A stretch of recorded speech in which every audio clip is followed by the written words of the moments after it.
Hello students, मैं आपका भौतिकी प्रवक्ता अविनाश सर।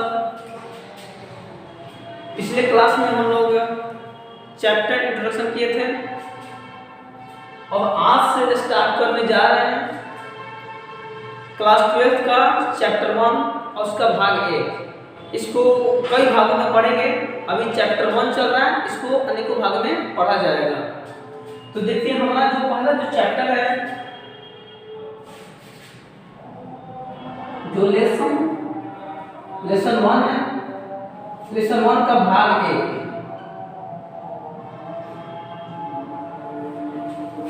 ये लेसन 1 का भाग 1 है। इसमें आपका जो है चैप्टर का जो नाम है, चैप्टर का नाम है विद्युत आवेश तथा क्षेत्र।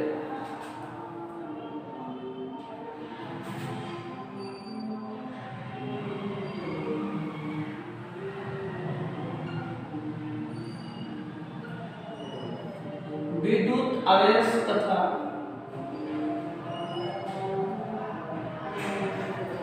आवेश तथा क्षेत्र, या इसी को ही स्थिर वैद्युत भी कहा जाता है।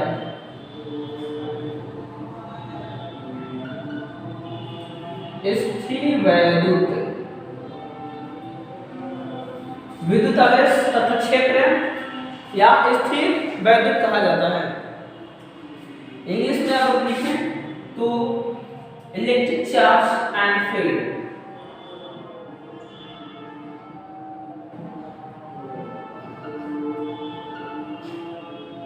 इलेक्ट्रिक चार्ज एंड फील्ड, इसको कहते हैं static electricity. Static electricity,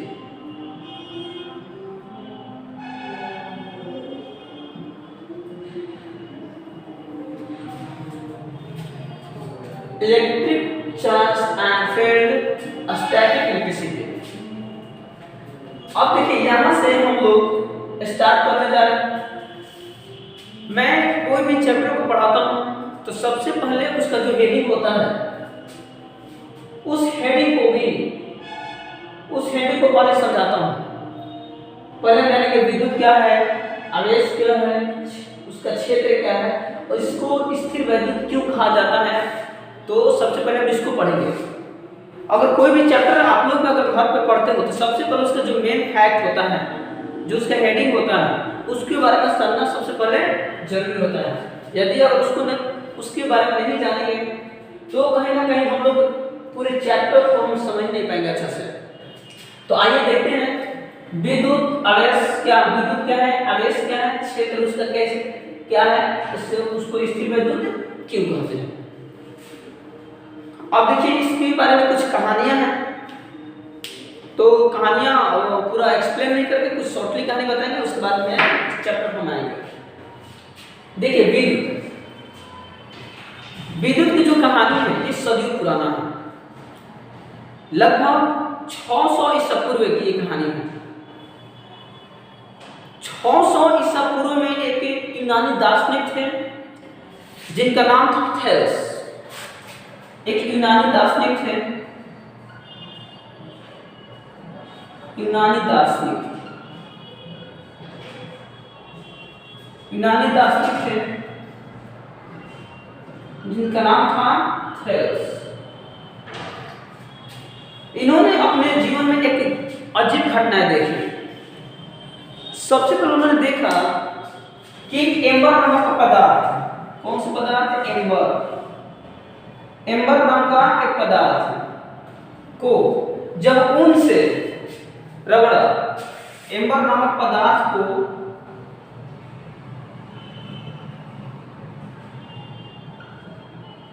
amber नामक पदार्थ एक तरह की वस्तु है। एम्बर नामक पदार्थ को जब किससे रगड़ा, ऊन से रगड़ा, तो रगड़ने के बाद क्या देखा कि इसमें एक अभी एनर्जी नहीं रह रहे यहाँ पर। जब इसको ऊन से रगड़ने के बाद क्या देखा कि इसके आसपास जो भी छोटे छोटे जो कण हैं वो ऑटोमेटिक इसमें आकर्षित होने लगे। ठीक है, तो उन्होंने क्या देखा कि जब इसको ऊन से रगड़ा जाता है तो इसके आसपास जो भी छोटे छोटे जो कण है वो वहीं कण है तो ऑटोमेटिकली इसमें क्या होने लगे, आकर्षित होने लगे। जैसे कि जिस तरह से हम लोग बचपन में भी आप लोग शायद स्कूल में किए होंगे, हमने भी किया है कि पेन को जब अपने बालों में से रगड़ते थे और रगड़ने के बाद में इस पे कागज के टुकड़े हथेली पे लेते थे, ठीक है। तो वहां पे जैसे ही कागज के टुकड़ों को यहाँ पर रखते हैं तो कागज का टुकड़ा ऑटोमेटिकली इस पेन में आकर्षित होने लगता है।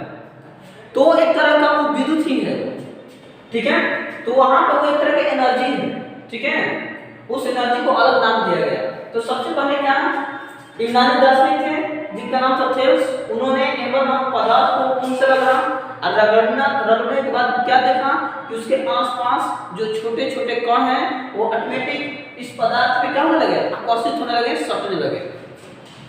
इसके बाद में अब उस समय ये घटना थोड़ा नई थी और जिसकी वजह से लोगों को थोड़ा अजीब लगने लगा और एक तरह के आश्चर्यचकित लोगों के बीच में लोग होने लगे इससे।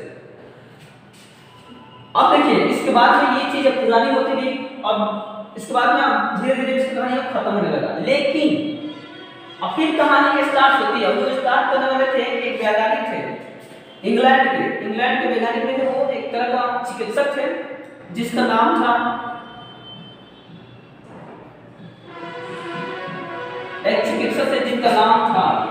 डॉक्टर विलियम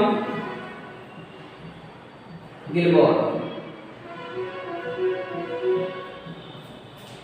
एक इंग्लैंड का वैज्ञानिक थे, एक इंग्लैंड का चिकित्सक थे जिसका नाम था डॉक्टर विलियम गिलबर्ट, ठीक है। अब इन्होंने इनके कहानी के बारे में जाना।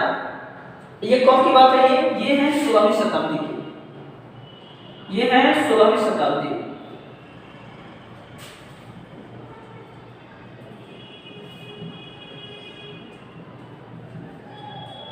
ये 16वीं शताब्दी की घटना है। ये जो घटना है ये 16वीं शताब्दी के बाद की बात है। 16वीं शताब्दी के बाद इंग्लैंड के एक वैज्ञानिक थे, इंग्लैंड के एक चिकित्सक थे जिसका नाम था डॉक्टर विलियम गिलबर्ट। अब देखिए उन्होंने देखा और पता लगाया कि जो हमारे जो थेल्स ने एम्बर नामक पदार्थ के बारे में बताया कि जब इसको ऊन से रगड़ेंगे तो इसके आसपास जो भी छोटे छोटे जो कड़े होती हैं ऑटोमेटिक आकर्षित होने लगती हैं। तो क्या और भी चीजें हैं जो अपने आसपास की छोटी छोटी चीजों को आकर्षित करने लगे किसी चीज से रगड़ने पर या ऊन से रगड़ने पर? तो उन्होंने देखा कि एम्बर की भांति और भी कुछ ऐसी चीजें हैं जैसे कि मान के चलिए कांच, एबोनाइट जिसको आबनूस भी कहते हैं, इसके बाद में सल्फर जैसे और भी मैंने पदार्थ हैं, कांच, एबोनाइट, सल्फर जैसे कुछ पदार्थ हैं जिसे ऊन से रगड़ने पर ये क्या हो जाता है, इसमें छोटे छोटे कण क्या होने लगते हैं, आकर्षित होने लगते हैं, ठीक है। सबसे पहले थेल्स ने बताया था, इसके बाद में और भी गहरा जानकारी लिया किसने, डॉक्टर विलियम गिलबर्ट ने। उन्होंने देखा कि एम्बर के भांति और भी कुछ पदार्थ हैं जो कि जिसे ऊन से रगड़ने पर क्या वो उसमें जो छोटे छोटे कण क्या होने लगते हैं, आकर्षित होने लगते हैं। वो पदार्थ कौन से भाई? वो कांच है, एबोनाइट, सल्फर, ठीक है, ग्रेफाइट है, ठीक है, ये सब चीजें हैं। अब देखिए इसके बाद में क्या होता है कि और 16वीं शताब्दी के बाद ये तो बता के काम खत्म कर दिया। इसके बाद में एक और वैज्ञानिक आया जिसके नाम था सर थॉमस ब्राउन, जिसका नाम था sir Thomas brown.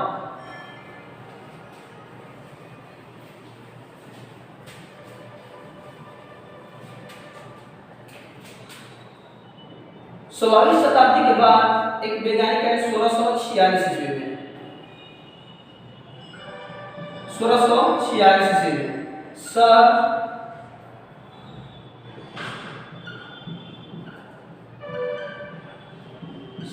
Thomas brown. 1646 में सर थॉमस ब्राउन नाम के वैज्ञानिक है और इन्होंने उसको एक अलग नाम दिया। ठीक है, जो इन थेल्स ने बताया थे कि अगर एम्बर नामक पदार्थ को किसी ऊन से रगड़ने पर उसमें छोटे छोटे कण आकर्षित होने लगते हैं। उसी तरह इसके बाद में डॉक्टर विलियम गिलबर्ट ने बताया कि एम्बर के भांति और भी कुछ पदार्थ हैं जो कि कांच हो गया, ग्रेफाइट हो गया, एबोनाइट हो गया, ठीक है, सल्फर, ये भी चीजें हैं जिससे रगड़ने पर इसमें भी उसको आकर्षित करने का गुण आ जाता है। अब उसको गुण को, ठीक है, उसको एक अलग नाम दिया। इन्होंने बताया कि भाई ये जब चीजें हैं, जब इसको रगड़ा जाता है तो ये क्या होती है, आवेशित हो जाती है, इसमें एक एनर्जी उत्पन्न हो जाती है। ठीक है, और उस एनर्जी को, उस ऊर्जा को इन्होंने एक अलग नाम दिया। क्या नाम दिया भाई, विद्युत। थोड़ा इंक डाल दे दीजिए, ये चल नहीं रहा है, इसको इंक डाल देते हैं। आप लोग मेरे साथ बने रहिए और घर पर मेहनत कीजिए अच्छे से।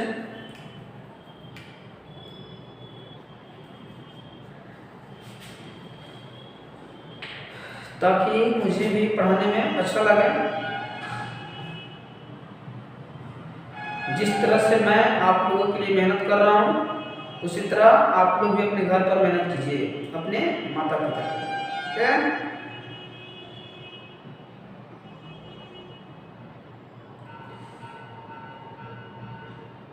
लाइफ का दूसरा नाम है स्ट्रगल। बिना स्ट्रगल के किसी का भी जीवन अधूरा है। तो अपनी लाइफ में स्ट्रगल कीजिए, अपनी जिंदगी का एक मकसद बनाइए और उस मकसद में लग जाइए। ओके, चलिए देखिए यहाँ पर। तो 1646 ईस्वी में एक वैज्ञानिक है सर थॉमस ब्राउन, जिन्होंने उसे एक अलग नाम दिया। क्या नाम दिया, विद्युत। विद्युत, इलेक्ट्रिसिटी, इलेक्ट्रिसिटी नाम दिया। और उन्होंने बताया कि विद्युत वह ऊर्जा है, विद्युत वह ऊर्जा है जिसे ग्रहण करने पर किसी वस्तु में अपने छोटे छोटे कणों को आकर्षित करने का गुण आ जाता है। ठीक है, मैंने कहा बोला कि उन्होंने बताया विद्युत के बारे में, उसका एक नाम दिया किस जिस एनर्जी के कारण ये जो एम्बर, कांच, ग्रेफाइट छोटे छोटे कणों को आकर्षित कर लेता है, उस एनर्जी को उन्होंने एक नाम दिया। क्या नाम दिया भाई, विद्युत। और उन्होंने बताया कि विद्युत वह ऊर्जा है जिसे ग्रहण कर लेने पर किसी वस्तु में छोटे छोटे कणों को आकर्षित करने का गुण आ जाता है। ठीक है, इसके बाद में चूंकि एक और बताया कि इसको हम घर्षण विद्युत कहते हैं, इसको घर्षण विद्युत कहेंगे। ठीक है, क्यों, कि ये जो विद्युत प्राप्त हो रहा है किसके कारण, घर्षण के कारण प्राप्त हो रहा है। ठीक है, एक वस्तु को दूसरे वस्तु में रगड़ने के कारण क्या होता है, ये विद्युत प्राप्त होता है, जिसके कारण इसको क्या कहते हैं, घर्षण विद्युत कहते हैं। ठीक है, इसके बाद में अब देखिए, अब तीसरे नंबर पे आया, इसको डिफाइन कर सकते हैं यहाँ पर कि विद्युत वह ऊर्जा है जिसे ग्रहण करने पर कोई भी वस्तु क्या होती है, किसी वस्तु में छोटे छोटे कणों को आकर्षित करने का गुण आ जाता है। ठीक है, इसका कहते हैं विद्युत कहते हैं। ठीक है, ऐसे घर्षण विद्युत भी कहा जाता है, क्योंकि ये घर्षण द्वारा प्राप्त की जाती है। इसके बाद में अब इन्होंने बताया कि जो ऊर्जा है उसको विद्युत कहते हैं, लेकिन इसको एक दूसरा नाम आवेश भी कहा जाता है। आवेश मतलब चार्ज, चार्ज। ठीक है, तो अगर किसी वस्तु को ऊन या इसी से रगड़ने पर, किसी वस्तु का कहने का मतलब है कांच, ग्रेफाइट, एबोनाइट की बात हो रही है, तो उसको ऊन से रगड़ेंगे तो उसमें जो एनर्जी जाती है उस एनर्जी को एक तरह का आवेश भी कहा जाता है। ठीक है, और उन्होंने भी कहा कि आवेश वह ऊर्जा है जिसे प्राप्त करने लेने पर कोई वस्तु आवेशित हो जाती है। आवेशित का मतलब चार्ज हो जाती है। जैसे कि मान चलिए हमारे पास मोबाइल है, ओके, तो अब मोबाइल है, अब मोबाइल में उसमें मोबाइल को हम चार्ज करेंगे बोर्ड में लगा, तो चार्ज करेंगे तो क्या करेगा, उसमें चार्जिंग लिखेगा। क्या लिखेगा, चार्ज करते समय उसमें चार्जिंग लिखेगा।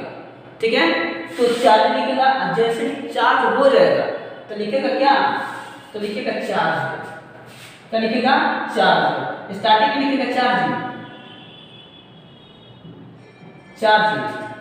ठीक है, और जब चार्ज हो जाएगा तो लिखेगा चार्ज लिखेगा। इसको बोलते हैं आवेश। ये आवेशित हो रहा है, ये आवेशित हो चुका है, इसको बोलेंगे आवेशित।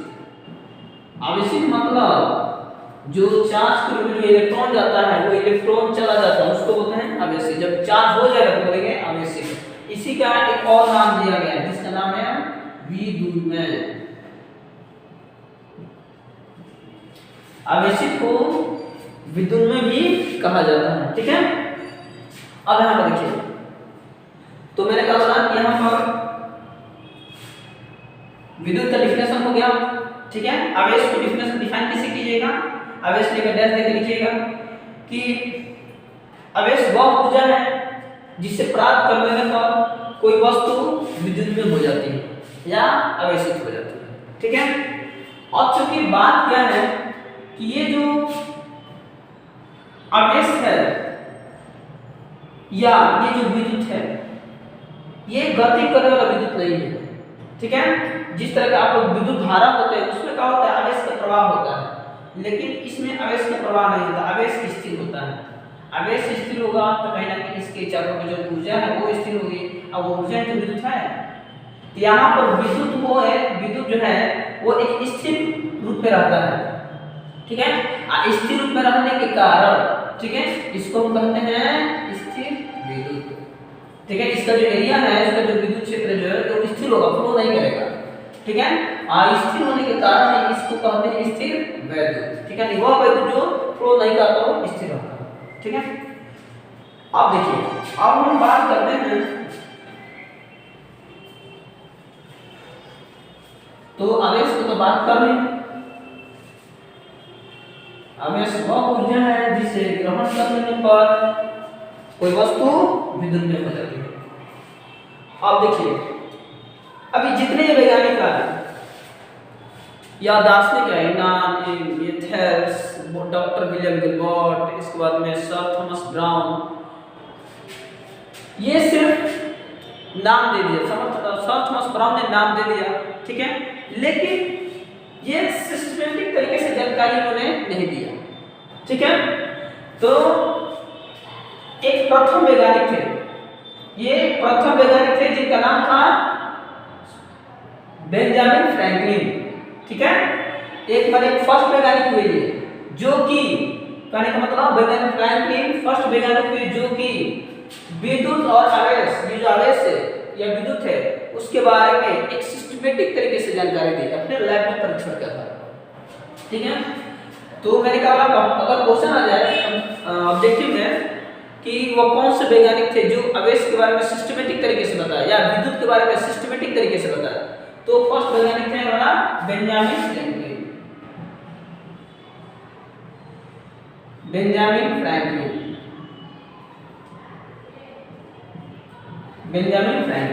ठीक है, ये कहानी है 1750। क्योंकि ये अमेरिका के रहने वाले हैं। अब इसके बारे में थोड़ा कहानी, क्योंकि कहानी हम जानेंगे तो आगे समझ में आएगा, बिना कहानी का आप समझ नहीं सकते, इसलिए पहले कहानी समझ लो, आगे सब दिखाना ही है। तो ये कहानी 1750 ईस्वी की।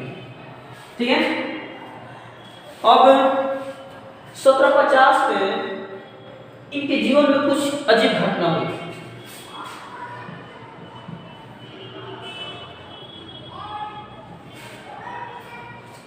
बात यह है कि हम लोग यहाँ भी पतंग उड़ाने का कंपटीशन होता है। ठीक है, 14 जनवरी में लगभग होता है। ठीक है, मकर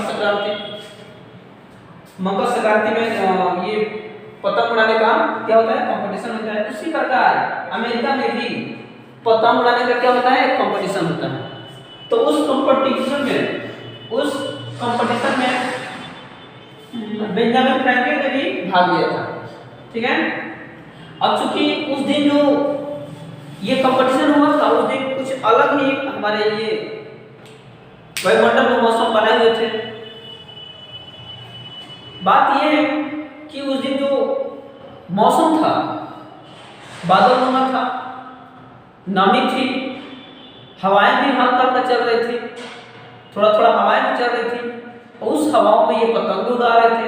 ठीक है, तो चूंकि इनका जो पतंग था ये थोड़ा हाई पर था, बेंजामिन फ्रैंकलिन का जो पतंग था ये कहाँ था, क्या हाई पे था, ये हाई पे का पतंग था, पतंग काइट पतंग था, हाई में था। अब बहुत ऊंचा था। अब अचानक उस दिन क्या हुआ कि बादलों के बीच घर्षण हुआ। अब बादलों के बीच घर्षण हुआ, वहां से उसके बाद में क्या हुआ, थंडरिंग उत्पन्न हुआ, बिजली उत्पन्न हुई। ठीक है, अब जैसे ही वहां पे बादलों में घर्षण हुआ, घर्षण होने के बाद में जिसके पकड़े थे उनके हाथों में कुछ झटका सा महसूस हुआ। तो इस बात को लेकर वो थोड़ा अजीब महसूस करने लगे कि भाई जब बादल गरजा, इनके बीच जो थंडरिंग हुआ, गर्जन हुआ, तो गर्जन के कारण हमारे हाथ में ये झटका क्यों महसूस हुआ, क्योंकि बादल तो बहुत ऊंचा है, हमारे ये पतंग तो उतना ऊंचा नहीं है कि जो बादल को छू ले। ठीक है, लेकिन ये बादल गरजने के बाद हमारे इसमें थंडरिंग होने के बाद या हमारे हाथ में ये झटका क्यों महसूस हुआ। तो वो सोचने विचारने लगे। अब सोचने विचारने के बाद कुछ निष्कर्ष निकाले। क्या निष्कर्ष निकाले, चलो देखते हैं। उन्होंने देखा कुछ दिन हुआ भाई, बादल आसमान में छाए हुए थे।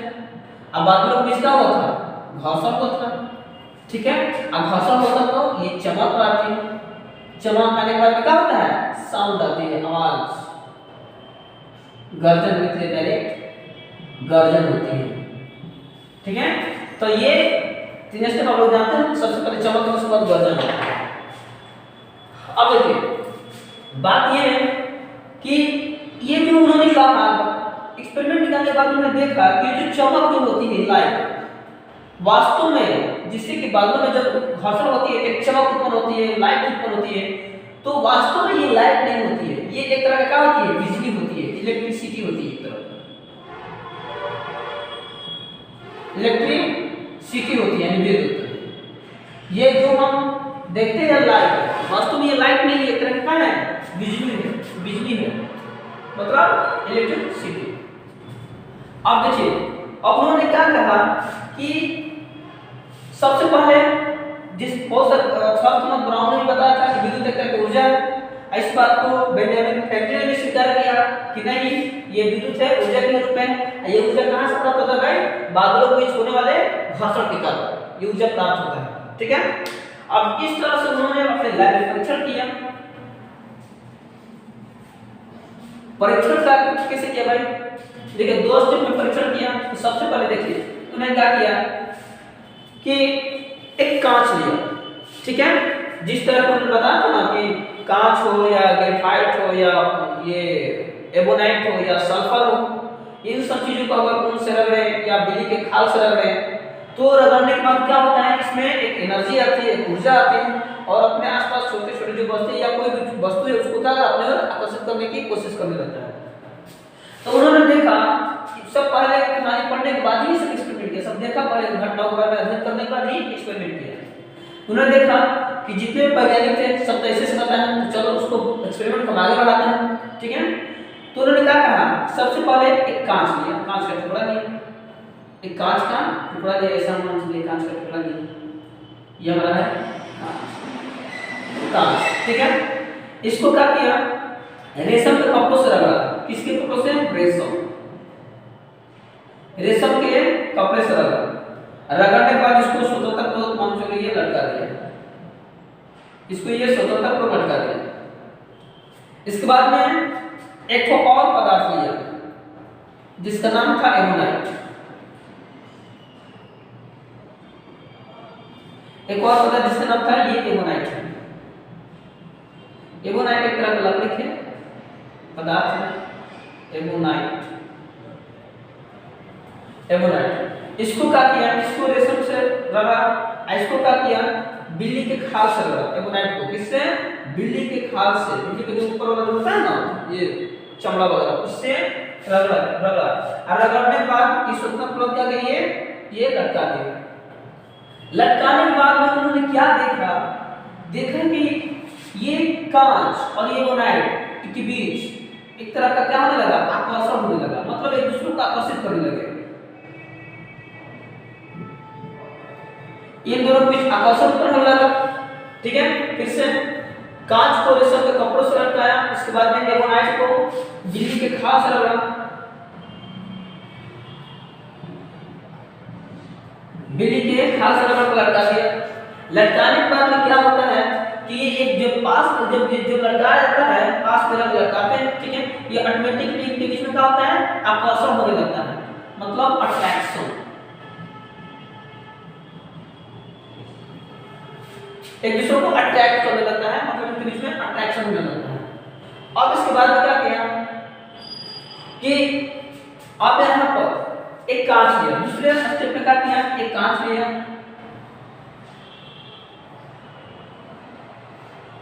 एक कांच लिया,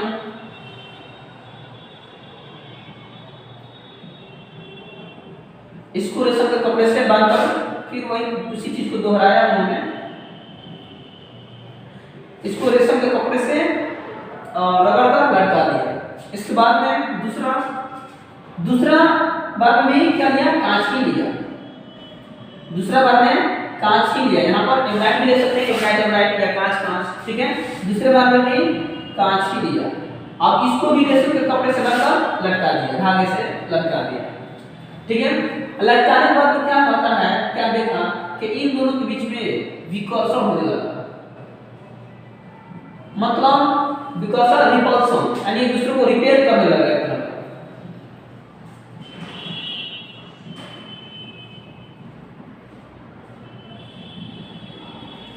इसमें रिपल्सन होने लगा, ठीक है, मतलब एक दूसरे को क्या करने लगा, रिपेल करने लगा, मतलब ये इसको इधर हटाने लगा, ये इसको इधर हटाने लगा, लेकिन ये क्या करने लगा भाई, ये एक दूसरे को आकर्षित करने लगा, ये एक दूसरे को विकर्षित करने लगा।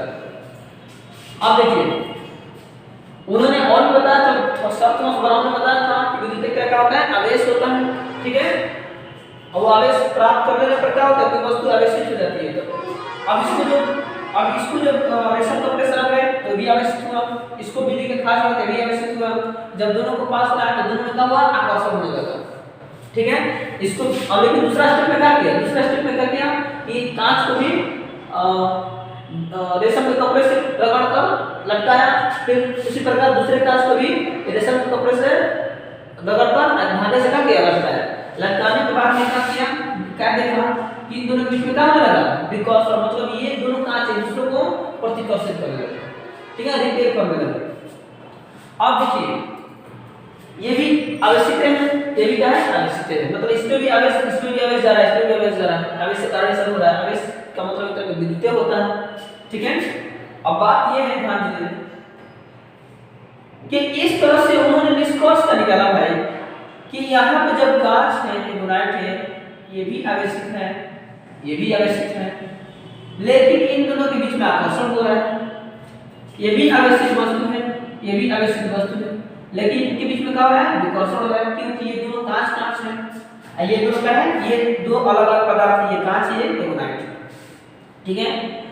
तो लेकिन अब यहाँ पे देखो उन्होंने एक अलग नाम दिया, उन्होंने क्या किया कि कांच में जो रगड़े हैं, इसमें जो आवेश जो गया, उस आवेश को धन आवेश नाम दिया, इस आवेश को क्या नाम दिया, धन आवेश। इसमें जो आवेश गया इसको धन आवेश नाम दिया, ठीक है। तो यहाँ पे कांच में जो आवेश गया उसका नाम दिया क्या, धन आवेश। उन्होंने कहा कि जब कांच को रेशम के कपड़े से रगड़ेंगे तो इस कांच क्या होता है, धन आवेशित हो जाता है, ठीक है। और जो एगोनाइट में जब बिल्ली की खास से रगड़ते हैं तो इसमें जो आवेश जाता है, ठीक है, उसको नाम दिया ऋण आवेश।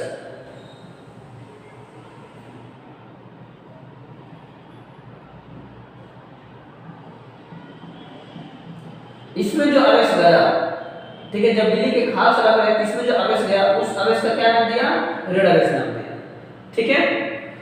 फिर से जब कांच को रेशम से रगड़ते हैं तो जो आवेशित होता है, ये कांच आवेशित हो जाता है, आवेशित होने के कारण अब देखो आवेशित हो जाता है, ये भी क्या होता है, आवेशित हो जाता है। इसके बाद इसमें क्या होता है, आकर्षण होने लगता है। ठीक है, अब इसके बाद में लेकिन कांच में जो आवेश गया उसको बेंजामिन फ्रैंकलिन ने ध्रुव आवेश नाम दिया। ठीक है, लेकिन एबोनाइट में जो आवेश गया उसको नाम दिया गया रीड आवेश। ठीक है, इसके बाद अब देखिए, अब ये कांच का सेकंड विकर्षण दोनों बीच होने लगा, लेकिन आगे चलकर इनके जो ये चीजें हैं फेलियर माना गया। ठीक है, फेलियर क्यों माना गया? क्योंकि उन्होंने ये नहीं बताया कि भाई इसको जब रिएक्शन करते हैं तो इसको हम ध्रुव आवेश क्यों करते हैं, रीड आवेश क्यों नहीं कर सकते। ठीक है, क्योंकि आवेश ये भी हो रहा है, आवेश ये भी हो रहा है, लेकिन इसको ध्रुव आवेश क्यों, इसका रीजन नहीं बताया। बेंजामिन फ्रैंकलिन ने कांच को ध्रुव आवेशित होने का रीजन नहीं बताया। आगे चल के ध्रुव आवेशित ही होता है, आगे चल के एक्सपेरिमेंट का पता चला, एक सिद्धांत मैंने नियम बनाया गया। ठीक है, और एक्सपेरिमेंट किया गया तो वास्तव में ध्रुव आवेशित होता है, ध्रुव आवेशित ही होता है। ठीक है, लेकिन अब क्यों होता है इसका रीजन बेंजामिन फ्रैंकलिन ने नहीं बताया। ठीक है, एबोनाइट को उन्होंने रीड आवेश बताया, अब क्यों होता है उन्होंने रीजन नहीं बताया कि क्यों इसको रीड आवेश कहेंगे, क्यों इसको ध्रुव आवेश कहेंगे। ठीक है, तो यहां पे बात ये है, लेकिन जब दोनों घटनाओं से ये पता चल रहा है, ठीक है, कि अगर दो अलग अलग चीजें होंगी तो उसमें आकर्षण होगा, और दो समान चीजें होंगी तो विकर्षण होगा। इसका मतलब देखो, ये ध्रुव आवेशित है, ये रीड आवेशित है, तो ध्रुव आवेश रीड आवेश में आकर्षण, ये ध्रुव आवेश और रीड आवेश में क्या होगा, आकर्षण होगा। ठीक है, यहां देखो कांच को उन्होंने क्या माना, ध्रुव आवेश माना, कांच को ध्रुव आवेश माना, तो ये भी तो कांच है, ध्रुव आवेश हो जाएगा। अब देखो ये ध्रुव आवेश, ये ध्रुव आवेश। ठीक है, ध्रुव आवेश में क्या हो रहा है, यहाँ पर विकर्षण हो रहा है। इस तरह से बेंजामिन फ्रैंकलिन ने बताया कि दो समान आवेशों में क्या होता है, विकर्षण होता है। देखो यहाँ ये ध्रुव आवेश है, ये भी ध्रुव आवेश है, समान आवेश है, इनके बीच में क्या हो रहा है, विकर्षण हो रहा है। ठीक है, अब देखो फिर दोबारा बताया कि दो असमान आवेशों में, मतलब अलग अलग आवेशों में, यहाँ पे देखो ये ध्रुव आवेश है, ये हमारा क्या है, रीड आवेश है। ठीक है, तो ध्रुव आवेश और रीड आवेश में क्या होता है, आकर्षण होता है। ठीक है, तो क्या बताया कि दो समान आवेशों में विकर्षण होता है और दो असमान आवेशों में आकर्षण होता है। ठीक है, अब देखिए इसके बाद आगे जो आता है आवेश उत्पत्ति का इलेक्ट्रॉनिक सिद्धांत। इसके बाद आवेश उत्पत्ति का इलेक्ट्रॉनिक सिद्धांत आता है, और उसी से पता चलता है कि हमारा कांच ध्रुव आवेशित क्यों होता है, एबोनाइट रीड आवेशित क्यों होता है। ठीक है, तो यहाँ से अभी तो बेंजामिन फ्रैंकलिन ने इतना ही बताया। इसके बाद जो नियम आया आवेश उत्पत्ति का इलेक्ट्रॉनिक सिद्धांत, ठीक ना, electronic theory of charging induction. ठीक है, अगर यहाँ पर मान के चलिए कि एबोनाइट भी ले लें,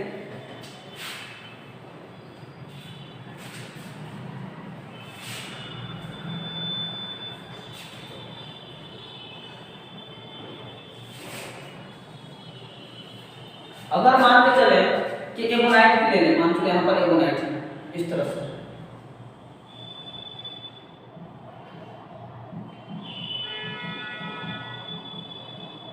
एबोनाइट है। ठीक है, इसको हम क्या बिजली की खास से इसको हम बिजली की खास से रगड़ कर बता दें, क्योंकि इसको उन्होंने क्या माना, रीड आवेशित माना। उन्होंने माना कि ये क्या है, एबोनाइट कैसा होता है, रीड आवेशित होता है, जब इसको रगड़ेंगे तो ये रीड आवेशित होता है। और दूसरा उन्होंने लिया, दूसरा ये भी लिया, दूसरे बार में ये भी लिया, एबोनाइट ही लिया। तो अब लोग समझ में हम इसमें आकर्षण होने वाला है कि विकर्षण होने वाला है। ठीक है, एबोनाइट। अब इसमें देखो अभी ये रीड आवेशित हुआ,